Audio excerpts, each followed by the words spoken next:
Hello అండి.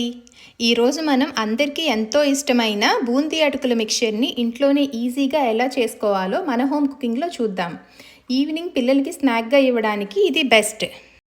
నా దగ్గర బూందీ రెడీగా ఉందండి. ఇప్పుడు మిగిలిన ఇంగ్రీడియంట్స్ని ఫ్రై చేసుకోవడానికి ఒక ప్యాన్లో ఆయిల్ తీసుకొని వేడి చేసుకోవాలి.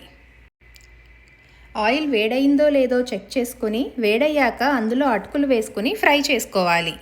దీనికోసం మనం థిక్ పోహాని యూస్ చేయాలి. నార్మల్ అటుకుల్ని ఆయిల్లో వేసి ఫ్రై చేసినప్పుడు ఇంకా గట్టిగా అవుతాయి. అదే మందంగా ఉన్న అటుకుల్ని తీసుకుంటే అవి క్రిస్పీగా అవుతాయి. ఇప్పుడు పచ్చి కార్న్ఫ్లేక్స్ని ఫ్రై చేసుకుందాం. వీటికి మాత్రం ఆయిల్ బాగా వేడయి ఉండాలి, లేదంటే అవి క్రిస్పీగా రావు. ఇప్పుడు వేరుశనగ పప్పుల్ని సిమ్లో పెట్టుకొని సన్నటి సెగ మీద ఫ్రై చేసుకుందాం.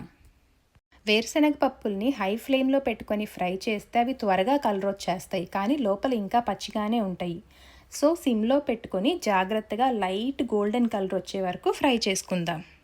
అప్పుడే అవి తినడానికి రుచిగా ఉంటాయి. ఇదిగోండి ఇలాగా. ఇంక వీటిని తీసేసుకుందాం.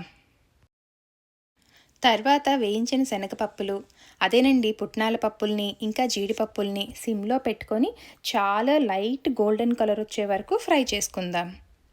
ఇప్పుడు ఫ్రై చేసుకున్న అన్ని ఇంగ్రీడియంట్స్ని ఒక పెద్ద బౌల్లోకి తీసుకొని 1 spoon pepper powder, 1 to 2 spoons salt లేదా మీ రుచికి తగినంత, 1 స్పూన్ జీరా పౌడర్ వేసుకొని అన్నీ బాగా కలిసేలా కలుపుకోవాలి.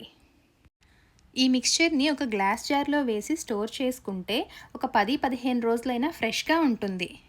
ఈ రెసిపీ నచ్చిందా? బాగుంటుందండి. ఒకసారి ట్రై చేసి ఎలా ఉందో కమెంట్స్లో చెప్పండి. బాయ్.